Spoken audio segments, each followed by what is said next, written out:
सुमित्रा रश्मि आपण बहुत बहुत स्वागत। आज मु आपण नहीं आसी कला चणार गोटे नुआ रेसिपी। या आपण मैंने थरे बनातु देखिए बनइबा जी सहज खायापाई बहुत टेस्टी लगे बहुत हेल्दी भी होता है। तेणु या आपण मैंने निश्चित ट्राए करूँ। जदि आपण मानक मोर ए रेसिपी पसंद आसे ताले प्लीज वीडियो को लाइक शेयर और सब्सक्राइब करने को भूलतुनि। आ पाखरे थिबा बेल आइकन को क्लिक कर दियंतु जहाँ द्वारा मोर नुआ नुआ वीडियो नोटिफिकेशन आपनक पाखरे प्रथमे पहुँचो। चलतु ताले रेसिपी स्टार्ट करिए। एटी देखंतु मु हाफ कप कला चना को पानी रे 6 रु 7 घंटा पई बतुरी नैतिली। एडी चना पूरा भलो भाबरे बतुरी जाईची। एबे याकू आमे धोई की आरो एक्स्ट्रा पानी को बाहर करि नबा। आ या सहित एटी दुईटी मीडियम साइज रो आलू को मु नेइची। आमे गोटे प्रेशर कुकर रे कला चना आ आलू को देई सिजेई नबा।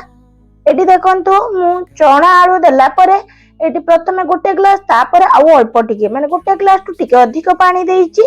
ता सहित हाफ चामच लूण देई प्रेशर रो लीड को बंद कर देबा। आ एटी तीनटी सीटी आसीबा पर्यंत याकू सिजेई नबा। देखंतु एटी मु किछि समय छाडी देइतिली। एटी ये भलो भाबरे सिजी जाईची। एटी देखंतु चना पूरा परफेक्टली सिजीची। एई रेसिपी रे चना को टिके अधिक सिजेई नेबे। देखंतु मु बाहर करनेले गुटे बाउल को आलू को आमे चुप्पा पकईतिले तेणु मु चुप्पा बाहर करि नउची। एटी आपण चुप्पा को छड़ाई की भी याकू सिजेई परिबे। देखंतु मु एटी आलू रो चुप्पा एटी छड़ाई नेची। एबे आमे कला चना को गुटे ग्राइंडिंग जार रे दे देबा। एगो सिजा चना को आमे ग्राइंडिंग जार रे प्रथम देले सेतिरे गुटे इंच रो कटा अदा देले दुईटी कंचा लंका आ गुटे बड़ साइज रो प्याज को देई एमिति याकू बाटी नबा। देखंतु पानी बिल्कुल व्यवहार करिबेनी। एई भलिया हल्का टिके दरदर हेले चलिबो। सेई भलिया हमें बिना पानी देई बाटी नेइचे। ताको गुटे मिक्सिंग बाउल को बाहर करि नेइचे। आ हमें सिजा हेतिबा आलू को मो एडी चकटी नेइची। सिजा आलू को ग्राइंडिंग जार रे देई चकटी पारि थांते किंतु सेटा बेसी प्लेन हे जिवो। हमको टिके हल्का दरदर हेले भल लागिवो किंतु बेसी बड़ खंड जदी आलू अछि ताको टिके हाथ रे एम्ति चकटी नेबे। एबे एतिरे गुटे चामच जीरा दबा, स्वाद अनुसार लूण दबा, हाफ चामच जीरा दबा माने जीरा गुंड, हाफ चामच धनिया गुंड, हाफ चामच लंका गुंड, अल्प हळदी गुंड, हाफ चामच गरम मसला कट्टा धनिया पत्र दबा। ता सहित एटी मु देई दोची बेसन। बेसन टोटल एटी मु 3 चामच देइची। आपन को जत्ति दरकार सेही अनुसार बेसन कम बेसी करि परिबे माने चना जते नैतिबे सेही अनुसार बनेइबे। मु हाफ कप चना पाई एटी नेची 3 चामच बेसन। तापरे हमें सब को पूरा भलो भाबरे गुळेई नबा। देखंतु मझिरे मझिरे आलू टिके खंड खंड अछि मु ताको हाथ रे चकटी नेली। एबे हमें याकू टिक्की बनेई नबा। तेनु प्रथम हाथ रे मु टिके तेल लगेई नेची। प्रथम ताको गुटे रुटी भलिया हमें रुटी जते बड़ बना जाए सेही भलिया गुटे गोल बनेई नेली। तापरे हाथ रे चापटा करि नेची। एई भलिया हमें टिक्की बनेई नबा। याकू आपण माने छोट बड़ भी बनेई परिबे। देखंतु मु एई भलिया साइज रो बेसी बड़ नुहे कि बेसी छोट नुहे एई भलिया सब टिक्की को बनेई नबा।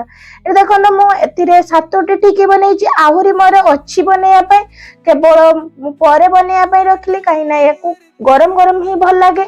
हमकू परे बनेइबार अछि आ एबे पय मु केवल बनेई नउची। तेनु मु एटी 7टी टिक्की बनेई नउची। एपटे हमें गैस रे तावा बसे देतिले सेतिरे 2 चामच तेल देइची रिफाइन तेल।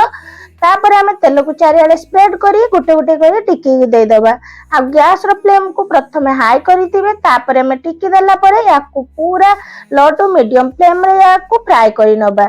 आपण चाहिले याकू डीप फ्राई भी करि परिबे माने तेल रे छाणी परिबे। मु किंतु एटी सेलो फ्राई करूची केवल अल्प तेल देई याकू सेकी नबा। तेनु एई भलिया याकू लो फ्लेम रे याकू एई भलिया फ्राई करि नबा। देखंतु गोटे साइड हल्ला परे मु लटेई नेली। सेम प्रोसेस रे दुई साइड रे भलो कलर आसीबा पर्यंत एई भलिया लो फ्लेम रे याकू एम्ति सेकी नबा। देखंतु एपट सेपट करी बार बार एई भलिया करी नेची। एबे टिक्की मोस्टली आसलानी। एबे याकू हमें बाहर करी नबा। एटी मु सब टिक्की को बाहर करी नेली आ एडी गोटे प्लेट को सर्व करी नउची।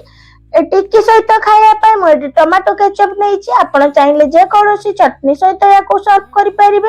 देखिले केते कम टाइम रे रेडी हो जायता एई हेल्दी स्नैक्स टी।